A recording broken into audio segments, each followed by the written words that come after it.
So, today I wanted to talk a bit about traumatic brain injury because this is really the reason why I practice yoga, and it's really the reason why I teach. I enjoy teaching yoga to anyone, but I don't really have a desire to teach yoga to people who don't need it or to people who don't need to remove their suffering. I'm very purpose driven, and I don't want to do something just for the sake of doing it. So I find a lot of enjoyment in teaching other people with traumatic brain injury.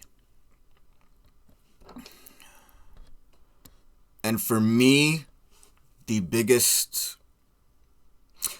obstacle on my path to loving myself and to letting go of feeling like a failure, or because that's what you're going to feel like.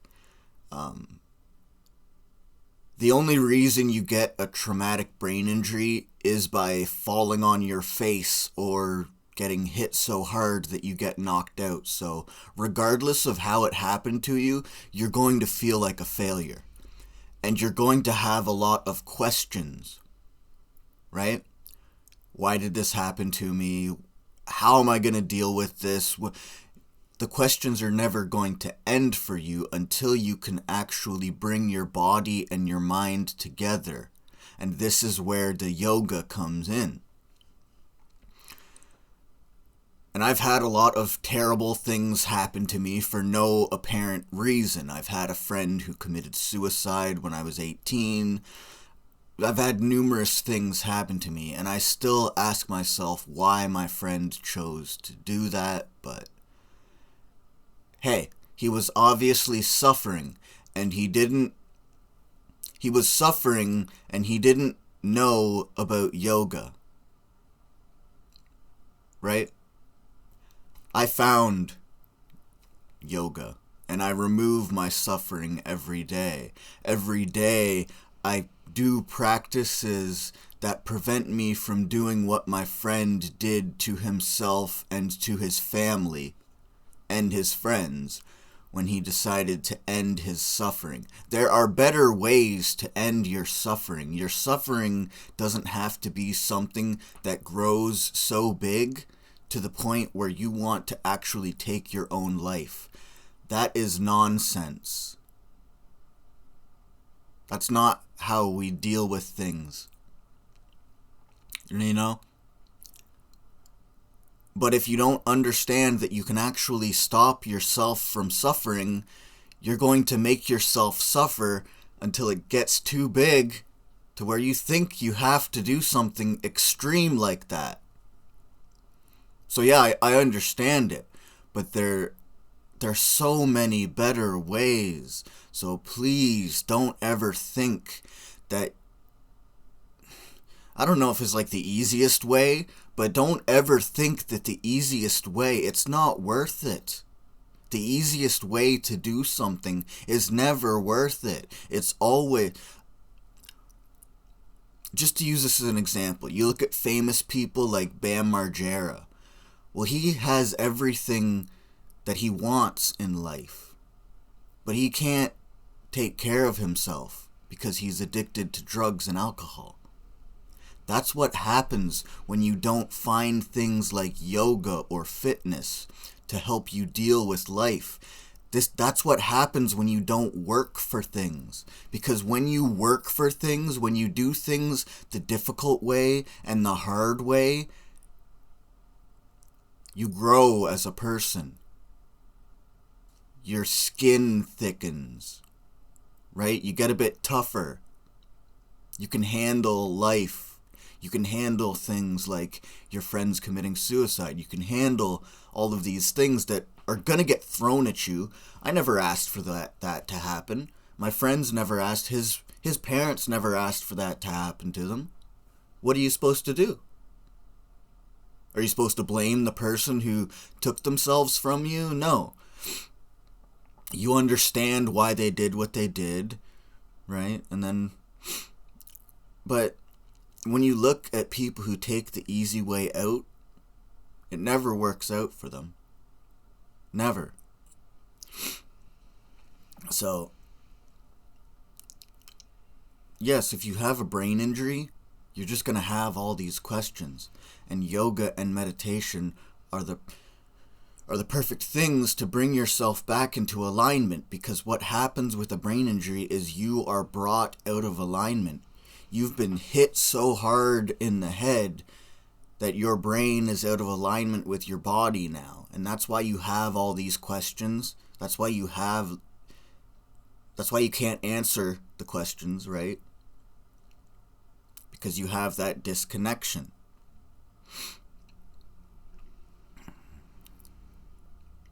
And for me, yoga and meditation, I started going back to yoga, and until I took my yoga teacher trainings, this was never explained to me why it made me feel good.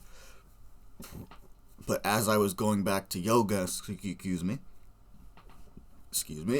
as I was going back to yoga every day, and this is why I went back every day, because it made me feel good. It gave me what I needed. And this is why I don't approach everybody with this, because not everybody needs yoga. But I needed it, and I found it. Here we are. So, and that's the thing too, is I don't care how much money I make. I'm going to keep speaking about yoga. I'm going to keep advertising. I'm going to keep doing this because of what this has done for me.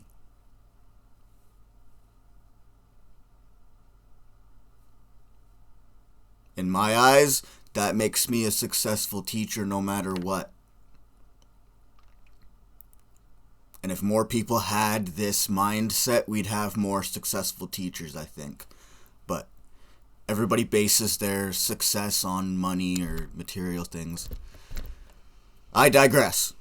Anyways.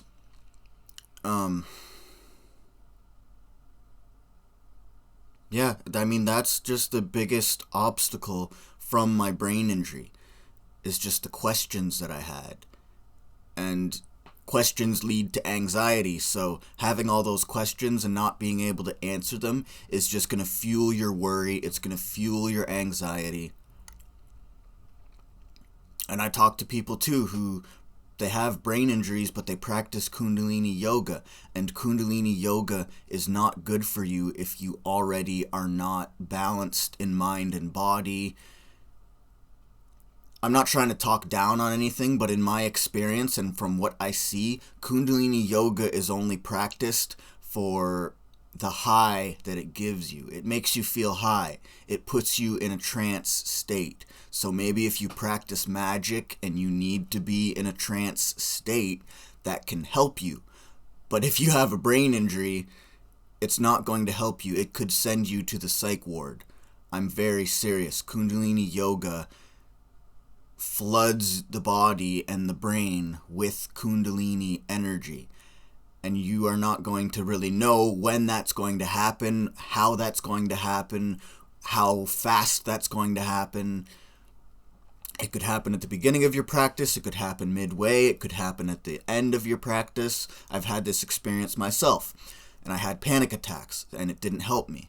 So I haven't practiced Kundalini yoga since, but yeah, Kundalini yoga is the only form of yoga that I've practiced that feels like a drug, if that makes sense. Like, it feels like the only reason you practice Kundalini yoga is to make yourself happy and to make yourself feel high. Well, I smoke copious amounts of cannabis. I don't need to feel any more high.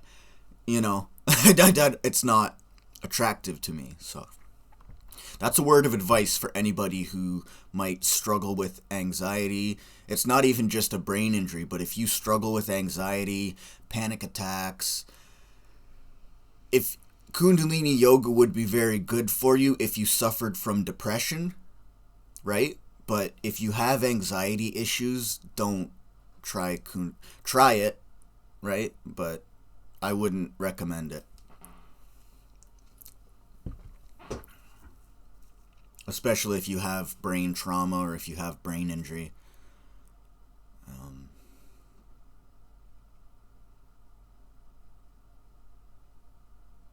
And just, yeah, as all these questions were answered for me, or as I begun to maybe disidentify with them, or just not label myself as these failures or as these things, my body pain went down, right? They say that your muscles hold the emotional stress that you go through, so I started to notice that. And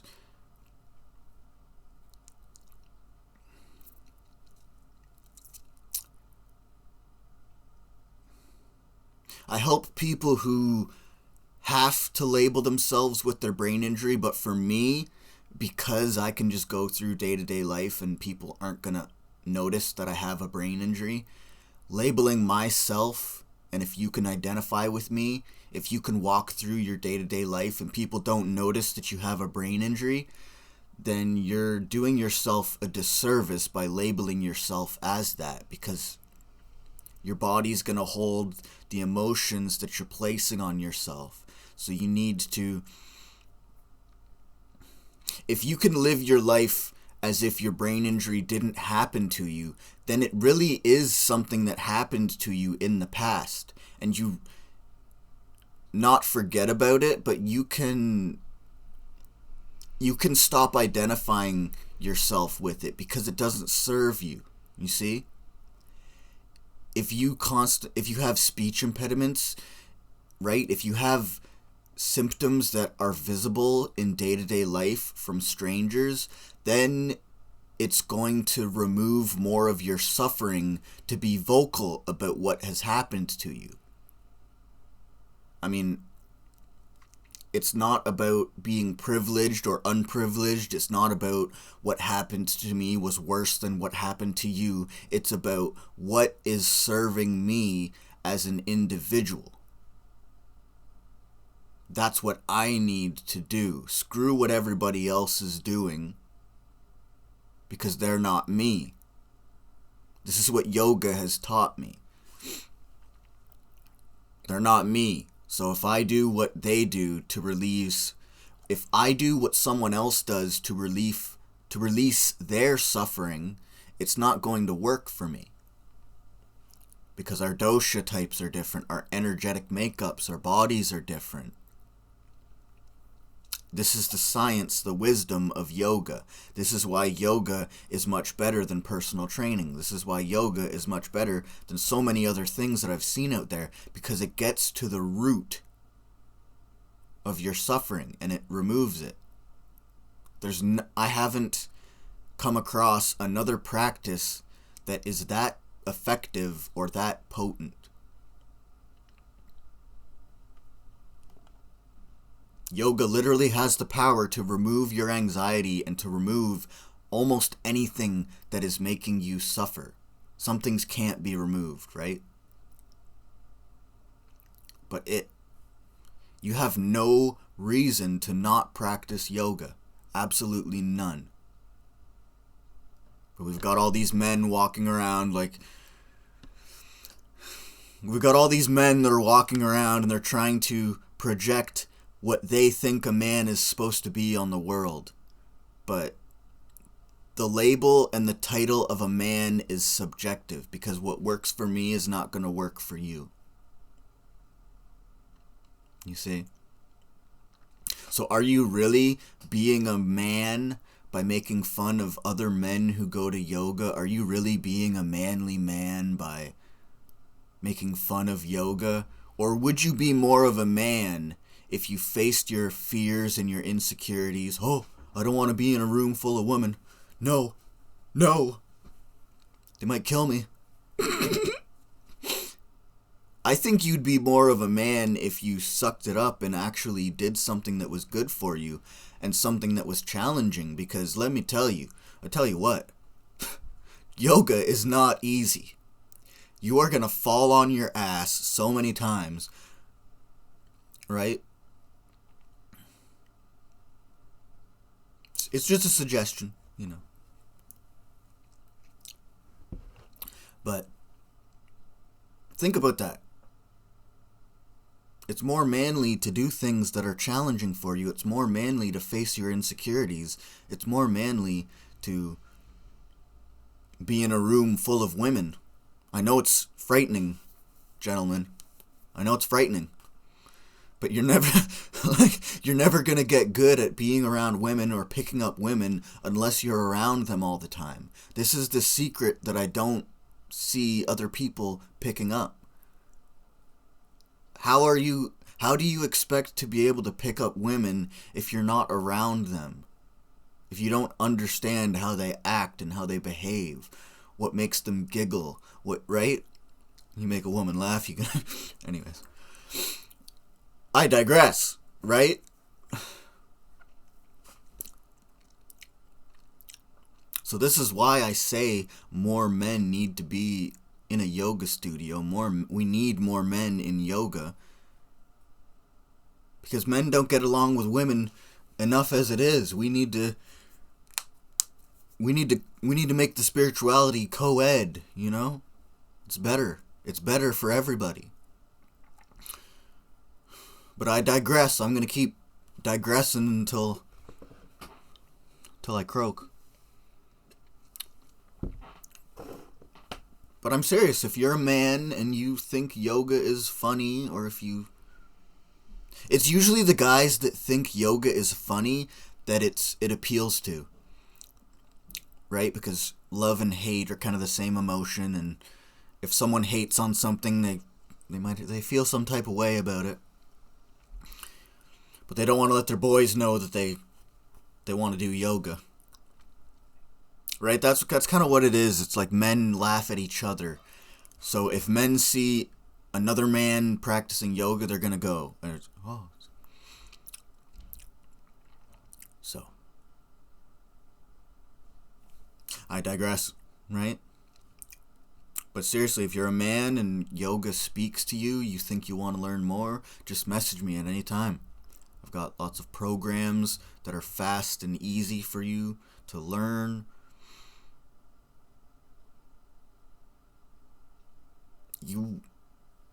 I haven't met a single person who's regretted practicing yoga. And you won't either. I promise. So, thank you for watching my content. If you want to learn yoga, just message me anytime. Peace.